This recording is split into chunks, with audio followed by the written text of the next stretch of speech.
ስትማግድ ጊዜ ነው እየተገኘችው። እሱም ደግሞ ክዳለች።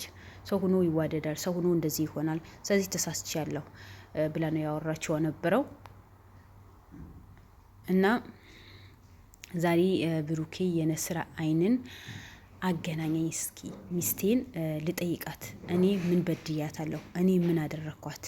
ስለዚህ እቺ ሚስቴን ፊት ለፊት ልጠይቃት እፈልጋለሁ ብሎ ነበረ። ተገናኙ፣ ፊት ለፊት ተፋጠጡ። ይቅርታ አድርግልኝ ተሳስቻለሁ፣ አንተን እንደዚህ ሊበድሉ አላወኩም ነበረ፣ ለምን ሚስጥር ያስገባቸው ብላ ነው የተናገረችው። ግን ነገር ግን እሱ ሳይዙት በፊት የሚከታተሉ ሰዎች እንዳሉ በጣም እንደፈራ በሄደበት በሙሉ እንደሚከታተሉት ብዙ ጊዜ ሲበገባና ሲወጣ ስራ ቦታ ሲሄድ የሚከታተሉ ሰዎች እንዳሉ ነግረዋት ነበረ። ማታ ማታ እንቅልፍ እንዳይተኛ በጣም እንደሚጨናነቅ ነግሯት ነበር። እሷ ግን ያ ሁሉ ክዳ ያ ሁሉ ወደኋላ አድርጋ ብርዋ ተቀብላ ከህይወት ጋር ተመስራጥራ እሱን አሳልፋ ሰጥታለች። እሱም አሳልፋ ሰጥታ ገና ሌላ ወንድ ይዛበት እንደፈለገች የሆነች ነበር። ያ ሁሉ አልፎ ዛሬ አይኗ በጨው አጥባ እቀታን አድርግልኝ፣ አብረን እንሆን፣ አጥፍቻለሁ፣ ጥፋተኛ ነኝ ነው ያለችው ነበረው። ለምን መጀመሪያ አንቺ እኮ ባልሽን ስንት ሰዓት ገብቶ እንደሚወጣ፣ የት እንደሚኖር፣ የት እንደሚሰራ፣ ስንት ሰዓት ነው የሚወጣው፣ ስንት ሰዓት እንደሚገባ በስነ ሰዓት ተናግረሽ ብሩ ወደሽ ፈቅደሽ ያደረግሽው ነገር ነው። ዛሬ እሱ በህይወት ስለተገኘ ያ ሁሉ መከራ አሳልፎ የእናቱን እንባ የእናቱ ጸሎት ልዑልን ደረሰለት። ልዑልን ካለበት መከራ አውጥቶት ዛሬን አንቺ ምንም ሳይመስልሽ ይቅርታን አድርገልኝና እንኖር ነው የምትይው። ምን አይነት ደፋር ሴት ነሽ? አንድ ሴት ልጅ ለባልዋ ዋጋ የምትከፍለው ይሄ ነው? ይሄ ነው ወይ? አንቺ እኮ በጥፋት ላይ ጥፋት በበደል ላይ በደል እኮ ነው የሰራሽበት። ወይስ አይወጣም ፈላጊ የለውም፣ እናቱ ደካማ ናት፣ የአልጋ ላይ ወጥቃለች። እህቱ ከሆነ የቀን ስራ ሰርታ እናቷ ነው የምታስተዳድረው። ሌላ የሚፈልገው ሰው ስለሌለ አይገኝም፣ ይህ ሚስጥር አይወጣም፣ ደግሞ ፊት አያየውም ብለሽ ነው ይሄ ቡኑ እየሰራሽው ነበረው።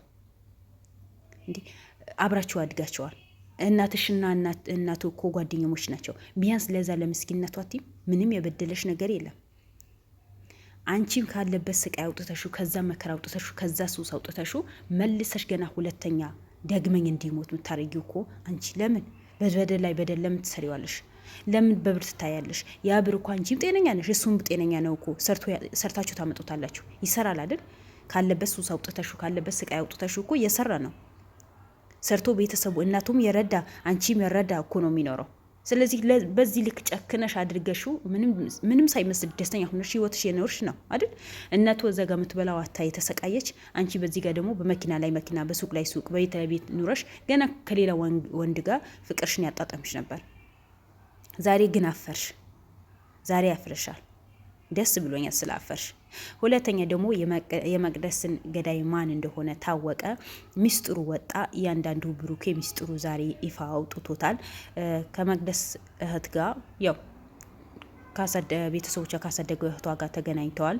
ፊት ለፊት ነው ያወሩት፣ ያኔ ከሄድወት ጋር ማለት ነው አውርተዋል። ያለውን ነገር እውነቱ ሲነግራት ጊዜ አንተ ነህ ለእህቴ ገዳይ እንጂ እኔ አይደለሁም፣ እህቴን እኔን አልገደልኳትም ነው ያለችው።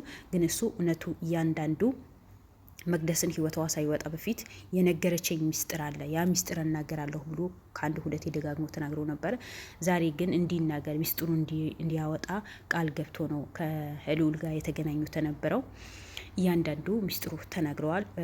ባለፈም አውርተዋል። ግን ዛሬ መጥቼ ያቅፈያት እጄ ላይ ነው ያረፈችው። ሳታርፍ በፊት ግን ሁሌ ትነግረኝ ነበረ፣ ሁሌ እንደሚጣሉ ገንዘብን ስጭኝ፣ ገንዘብን አካፊኝ፣ አስተላልፊልኝ እኔ እፈልገዋለሁ ብላ እንደምታስጨንቃትና እንደምታሰቃያት ትነግረው ነበር።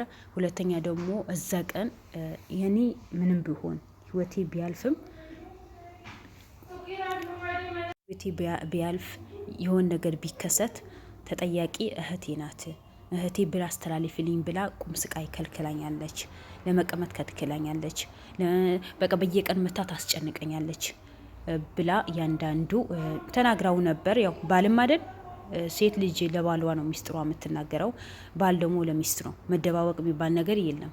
ስለዚህ እያንዳንዱ ነግራው ነበረ። በየቀን እንደሚጣሉ በየቀን እንደምታስጨንቀው ተናግሮ ነበረ። በመጨረሻ ደግሞ እሷ እንደሆነች፣ ሁለተኛ ደግሞ እዛ ቀን እሷ የሞተች ቀን በር ላይ የቆመ መኪና ብሩኮች ሲመጣ ጊዜ አስነስተውት ነው የሄዱት። ያ ሁሉ ደግሞ መኪናው የማን መኪና እንደሆነ ማን እንደሆነ ይደረስበታል፣ የተፈለገ ነው።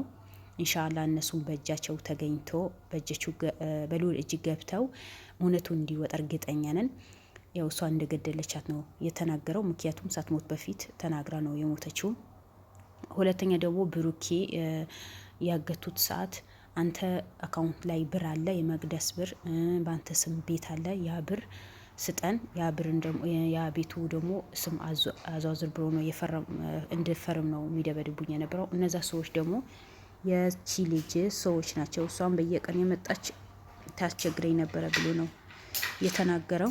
እሷ ግን አይን በአይን ዋሸች። አጠገቡ ቁጭ ብላ እኔ ምንም ያደረኩት ነገር የለም፣ እኔ ምንም የዋሸሁት ነገር የለም፣ ማን እንዳገተው ማላቅም ብላ ነው ቃል በቃል የካደችው። የራሷ ቤት የወንድሞቿ ቤት ነው የተገኘው። እሷ መታ እንደምጠይቀው ያውቃሉ። ነርስ እንደተቀጠረችለት ይሄ ውሸት ነው። ክዳለች።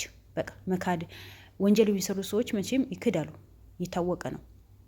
እኔ ምንም የሰራሁት ነገር የለም፣ ያደረኩት ነገር የለም፣ ሁሉ ነገር ውሸት ነው ብላ ነው የካደችው። ግን ብሩኬ ሚስጥሩ አውጥቶ ሁሉ ነገር ዝርግፍ አድርጎ ተናግረዋል። በዛ ሰዓት እንደሚያሰቃዩት እንትኖቹ ጋርዶቹ ደግሞ በስነ ስርዓት አውቃቸዋለሁ። ሁሌ ነው የሚደበድቡኝ የነበረው፣ በአካውንት ያለ አስተላለፍ ብሎ ነው የሚያሰቃዩኝ የነበረው። በዛ ሰዓት መታ ከእነሱ ጋር ተማክራ ሁሉ ነገር የምታደርገው እሷ ነበረች ብሎ ነው የተናገረው። እንግዲህ የመቅደስ እናት አባቷ ይሄ ነገር ሰምተው ሂሩት ነው ሂሩታን ደግሞ ሂሩት ዋጋዋ አግኝታ የብሩኬም እስካሁን የተሰቃየበት እናቱም ያለቀሰችበት ደስተኛ ሆኖ እንደሚኖር እቺም ሀና ተብዬዋ እሱን አሳልፋ የሸጠችው ሚስቱም የሁለተኛ ሚስቱም ደግሞ የእጇን አግኝታ ብሩኬ ደስተኛ ሆኖ ቀና ብሎ እንደሚሄድ እርግጠኛ ነኝ። አሁንም ደስተኛ ነው፣ ምክንያቱም ጀግናው ደርሶለታል፣ ከጎኑም ነው። ግን የበለጠ ደስተኛ ሆኖ እውነቱ ወጥቶ የሚስቱ ገዳይም የእጅዋ አግኝታ የእሷ እናት አባቷ ወላጅ እናት አባቷን ይሄን እውነት አውቀው ደስተኛ ሆኖ እንደሚኖርም እርግጠኛ ነኝ፣ አልጠራጠርም። በተለይ የእሷ ቤተሰቦች በደንብ ማወቅ አለባቸው። የትግስትን ቤተሰብ በደንብ ማወቅ አለባቸው። ይሄ ሚስጥር አላወቁም። ምክንያቱም እነሱ ሙሉ በሙሉ የደመደሙት ባልዋ ገደላት ነው። ለምን? ሚስጥርን ስለማያውቁ ማለት ነው። ስለዚህ ይሄ ሚስጥርን አውቀው ሁላቸውም እሷም ሆነ እናቷም ሆነ አባቷ እውነቱን አውቀው እቺ ልጅ የእጇ ማግኘት አለባት። እሷ አሳደጉኝ፣ ውለታ አለብኝ፣ እነሱ ነው የዚህ ያደረሱኝ ሳትል ልጃቸውን እርጉዝ ሆና ከነ ልጇ ነው የገደለቻት። ለብር ብላ አላት፣ የራሷ ሱቅ አላት፣ እንደፈለገች ሆና ነው የምትኖረው። ያ ሁሉ ደግሞ አልበቃ ብለዋት ለምን አገባች? ለምን ትወልዳለች? እሷ ከወለደች ንብረት አላገኝም ብላ ነው። ግን አጣሽ እንጂ የተጠቀምሽው ነገር የለም። አንቺ በቆፈርሽ ጉድጓድ ራስሽ እንድትገቢ ነው ያደረግሽው። አለማወቅሽ አጎት ተብዬሽን አጎትሽ ነው የዚህ ሁሉ ያደረገሽ። አንዳንዴ ሰው ጥቅም ሲፈልግ ጊዜ እኛ ያልሆነ ቦት እንድንሄድ ያልሆነ ስራ እንድንሰራ ወንጀል እንድንሰራ ሰው ይገፋፋናል።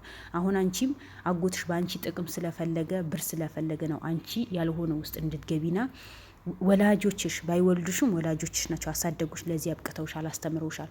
እነሱ እንድትከጂና ልጃቸው እንድትገሊ ነው ያደረገሽ። ያ እሱ አለማወቅ አንቺ ማወቅሽ አንቺ አለማወቅሽ ነው። አይ በልጆች በአባት በእናቶች ላይ እንደዚህ ነገር አላደርግም፣ አልወለዱኝም፣ ግን ከምንም በላይ ማድረግ አሳይተው አስተምሩኝ፣ ለዚህ ያበቁኝ፣ አልፈለግም ማለት ነበረብሽ። ግን አለማወቅሽን ራስሽ ጎዳሽ። ማንም አልጎዳም፣ አንቺ ነሽ የጎዳሽ። ስለዚህ ተወጩ፣ ምንም ማድረግ አይቻልም። አንቺም ሀና ተወጡት በሰራችሁ ስራ። ሰው የሰራውን ሲያገኝ ደስ ይላል፣ የዘራውን ሲያጭድ ነው ደስ የሚለው። አንቺም የዘራሽ ነው የምታጭጂው ሰሞኑ ኢንሻአላህ አላቸዋለሁ። ሰላም አለይኩም ወራህመቱላሂ ወበረካቱ። ውድ ቤተሰቦች ቪዲዮን ሼር አድርጉልኝ።